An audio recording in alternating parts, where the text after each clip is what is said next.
Hi all, welcome to the PSQSPS channel. In this video, let's see how we can access the data which is available in a data table. In this web page, I have a static web table which contains information of books. Here you can see there are 4 columns available in this table, whereas nearly 1, 2, 3, 4, 5, 6 and 7 rows are available in this table. Let's see how we can handle with these values using Selenium plus Java. And let's jump into my IDE. And before that, I need to grab the component locators before handling this web table. So let me inspect this table. If I click on one value here, and if you focus on the DOM structure of this table, in the sense you can see table tag is there. Underneath that you can find the table body, and here you can find out the table rows.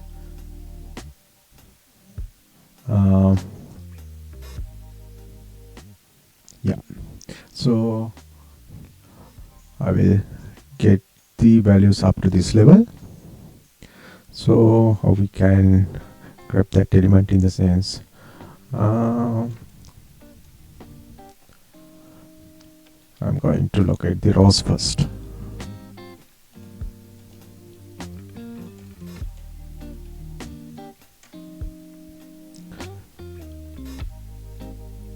Driver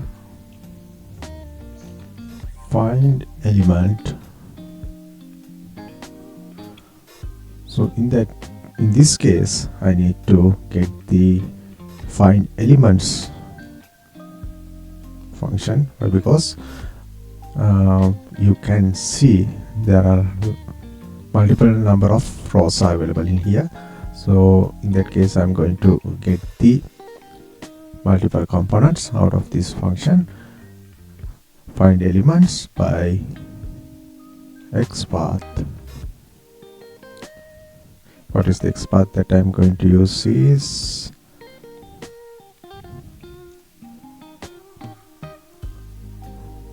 the tag should be, I will take the values from this point onwards. Table relative path table, and the next T body,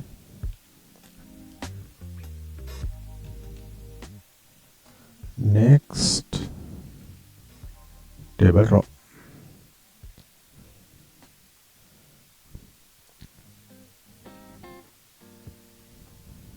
That is how we can identify one of the table row using XPath.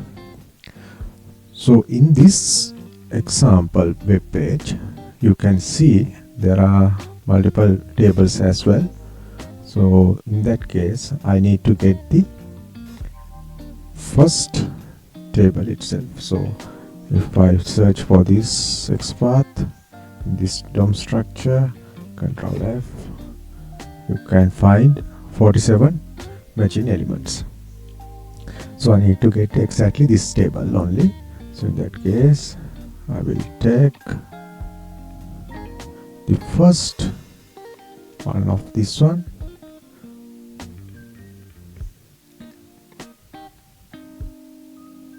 not like that.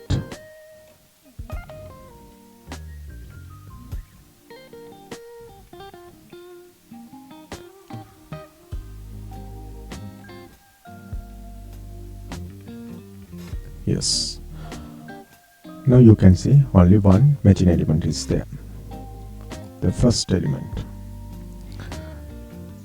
So that is the thing that I'm going to use here.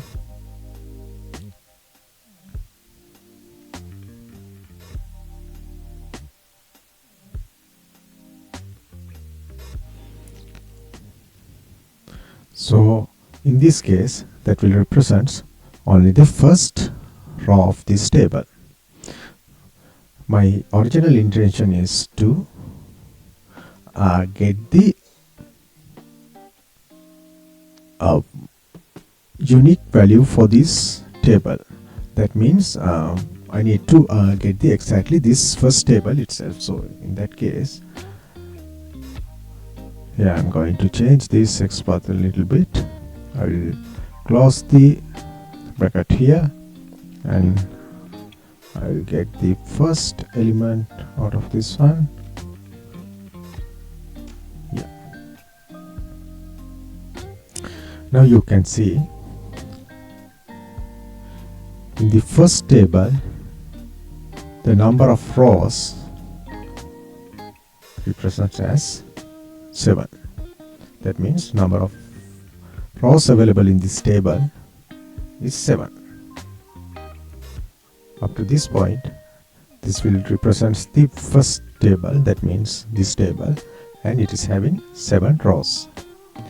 Now I have correct XPath here, so I'll place it in here. Okay. Now I have to assign this value to the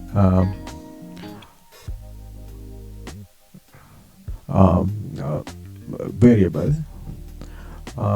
Here I need to assign this to a list variable. Why? Because this is returning multiple of records. So in that case, I will use list class here. The type of that list class should be a web element type. Web element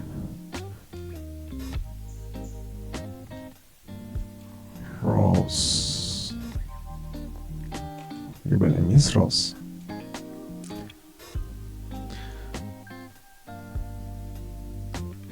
I have got the number of rows using this driver find elements class, and I have assigned this to rows variable, which is having the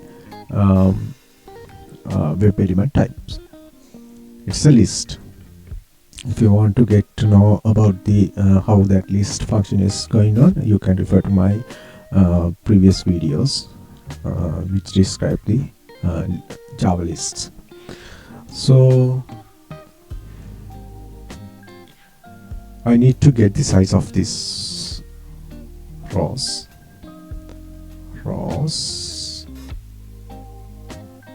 size.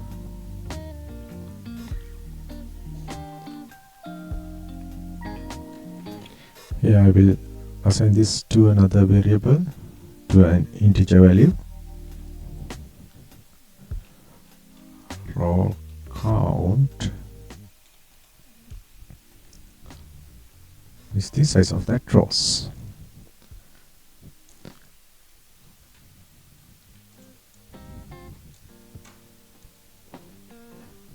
You can print this as the total rows.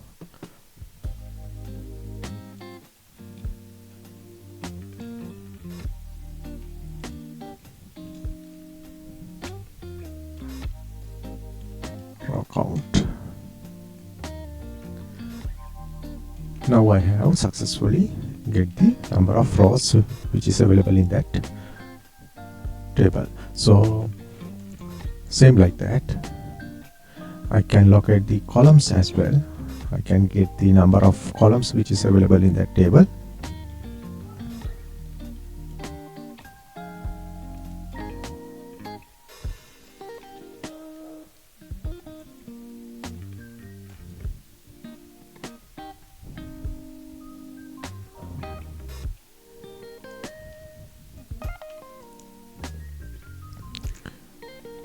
I will get a copy of this one and I will change the respective values. Calls,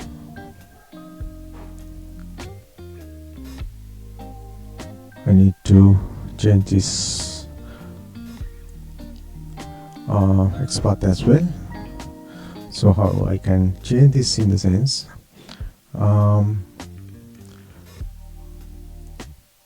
can get the first row in here, and let's see how we can get the number of columns which is having in this table. So in that case, if I take the first row in here, that will be getting highlighted, the first row, and number of table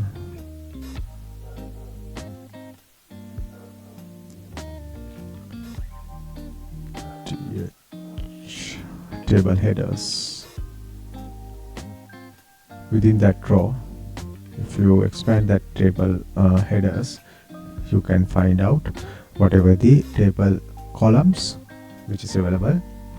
In that case, I will place the table header into this XPath as well. So you can see there are 4 matching elements. That means this table is having 4 columns.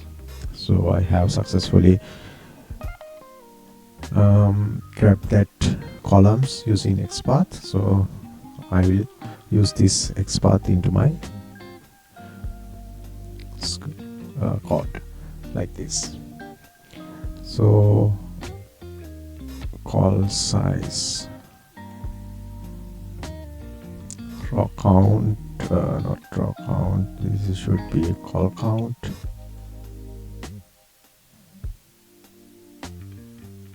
call number of columns.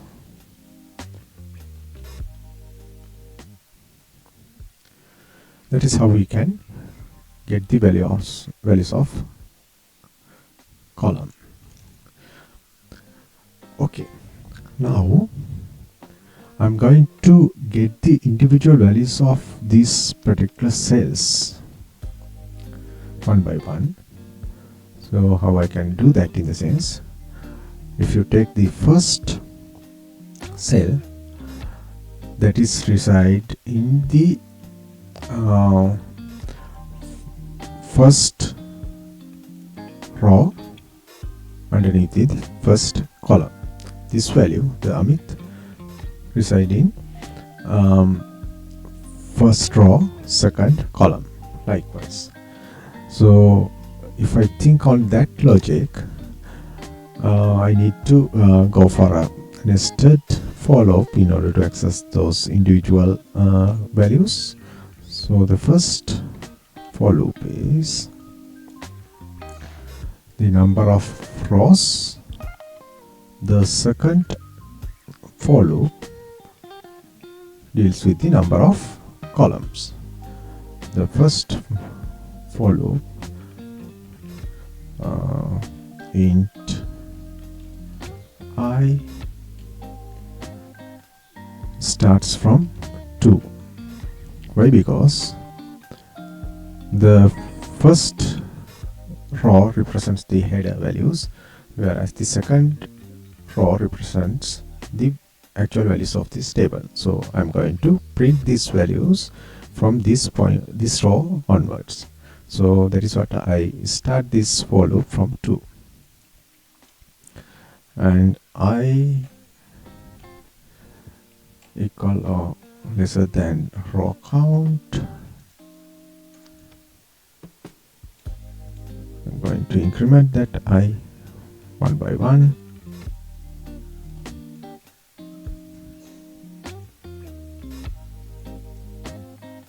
Okay. The second for loop deals with the columns, same like that. Again, int j starts from 1. Why? Because the first value resides underneath the first column. Therefore, I will start this iteration from 1. Again, j,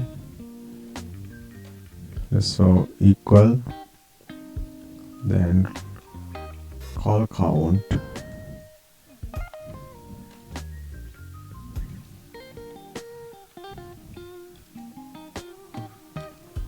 J++.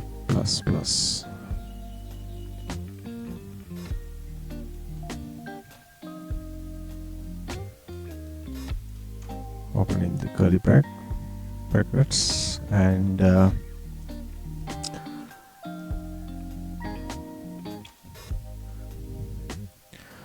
so I need to get the individual values of that cells. So I will assign these individual values to the string variable, string data, driver, get find elements,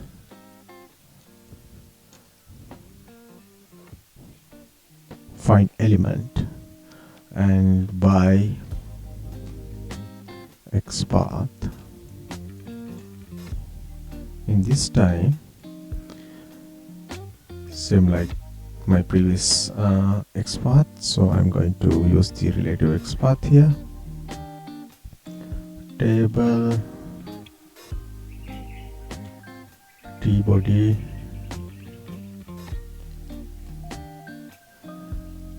the table raw, the value of this one should be parameterized.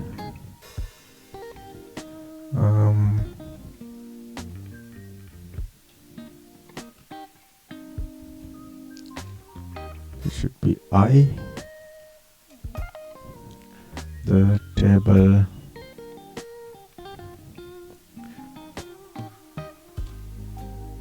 column, the TD value.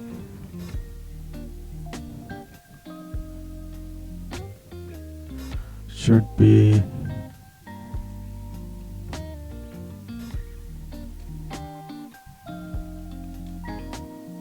J.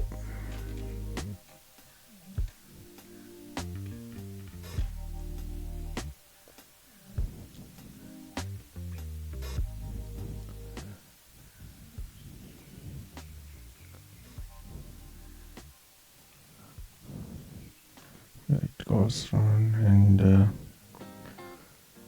table body, table raw, and ITT.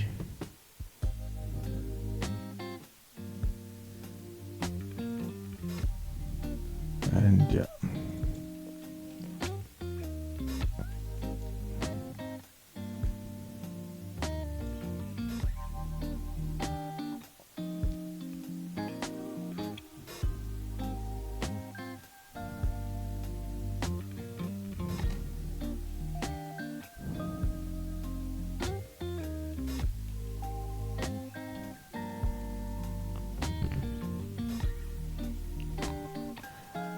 TT plus J need to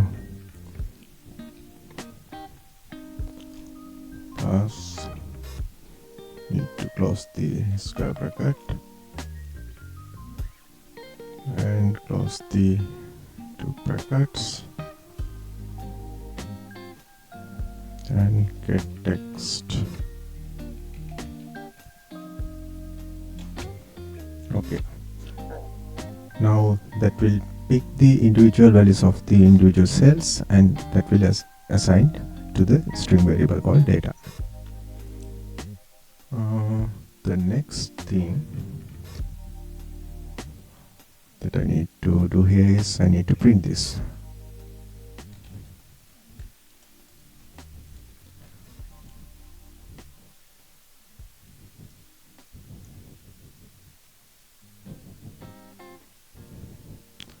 Data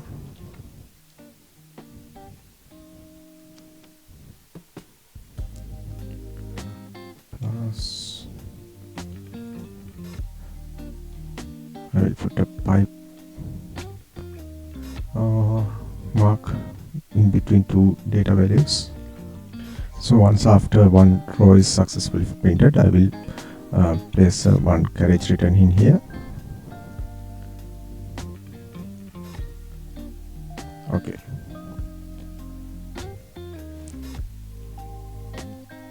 This is the empty line that I'm going to print soon after the one particular row is printed. So if I explain this iteration, so it will take the first row, and that will keep on iterating through this column for loop, and that will print the first value of the first row, first column. It will take the first row, second column value, as well as after that will print the third column value in the same row. Once this for loop is completed, that will jump into the second row.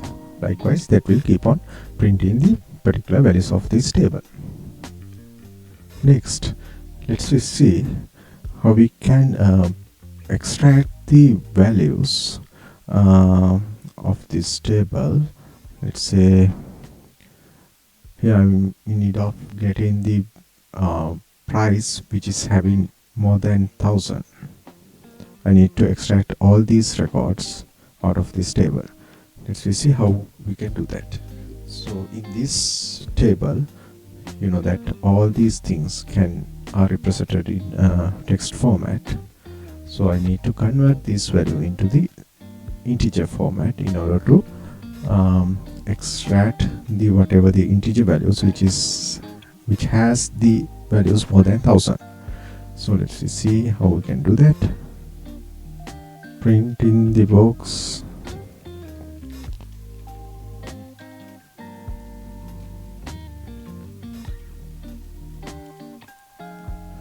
with price more than 1000. Here also I need to traverse through this table, so I will get the this column into my consideration in order to get the one by one values from this column. In that case, I will get one for loop here, and I start from 2, I less or equal than the row count,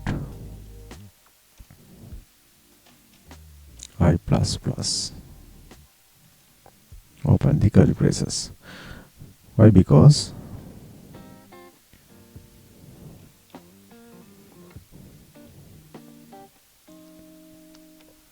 I will go through each and every values of this column which represents underneath with this row.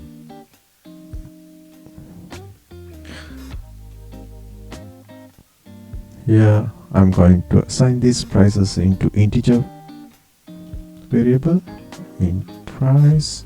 That is my intention here. Driver find element by XPath. XPath is relative XPath table body, table row,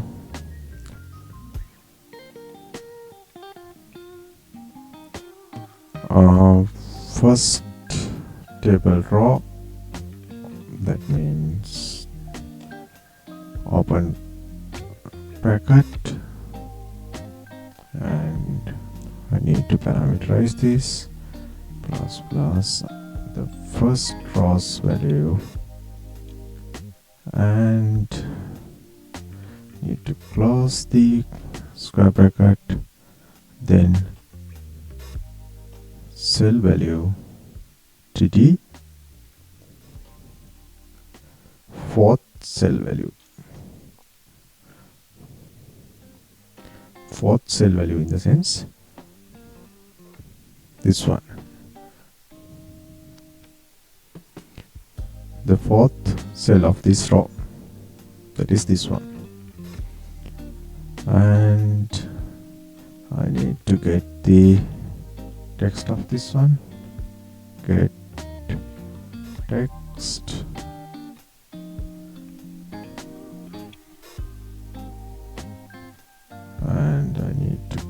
close this one. Sorry. Yes. Now you can see one error is coming. Why? Because we are going to get the text of this cell which represents the string format. I need to convert this into the integer value. How we can convert a string value to the integer format? In the sense, you have to use the integer class as parse int.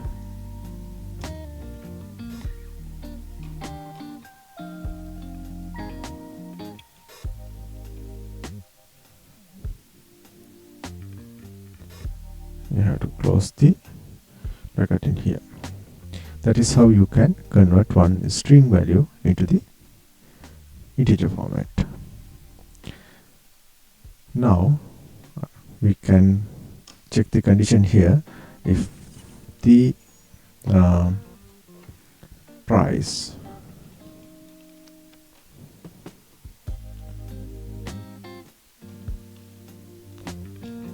is greater than 1000, what we need to do here is price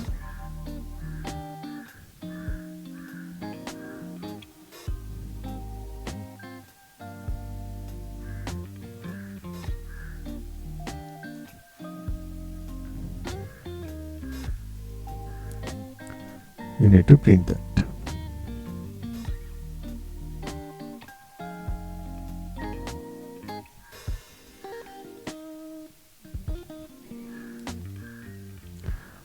So according to my intention, I need to print the name of this book. If the price is more than 1000, I need to print that name of that book. So how I can do that in the sense, I need to get the book name,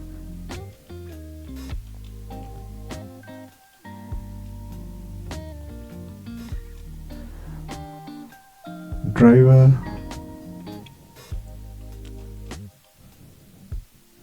find element,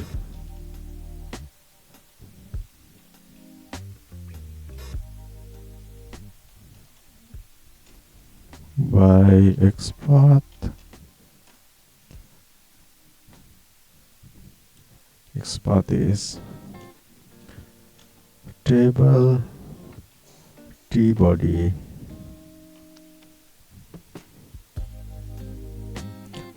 table row,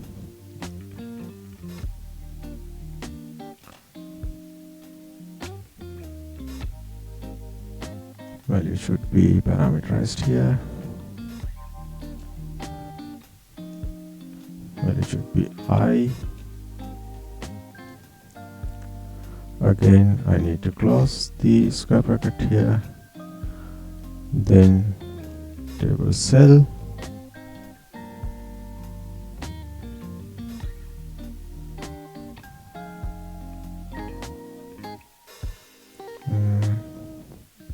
the first table cell value, because I'm going to get the value of this first cell, first column value of that particular row,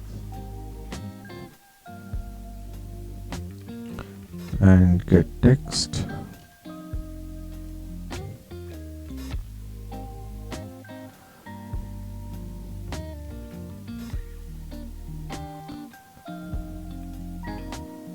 find element that needs to be closed in here. Yeah.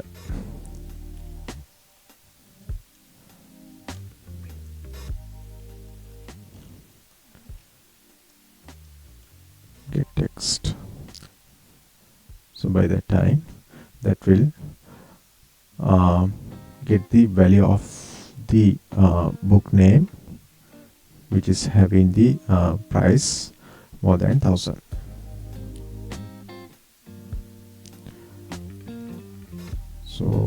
I will print this book name here.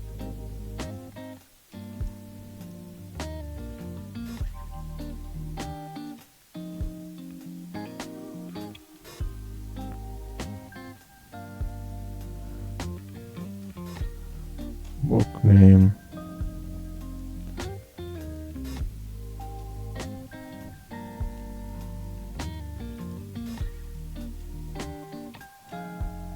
and the price of that book.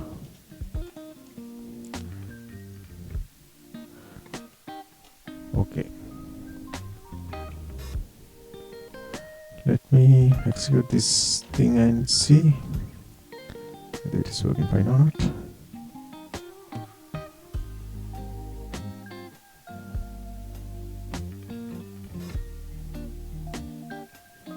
Okay, see, now it is working fine. That will represent that will display all the values of individual rows, and it will give the number of rows, number of columns. That will give one by one values of the individual cells, and that will print the names of that books which is having prices more than 1000. Master in Selenium, master in Java. Master in Selenium said 3000, master in Java 2000. Now my code is working fine. That is how we can iterate through a table and handle with data which is available within this table. Okay, that is what I'm going to cover during this video. See you in the next video. Thank you.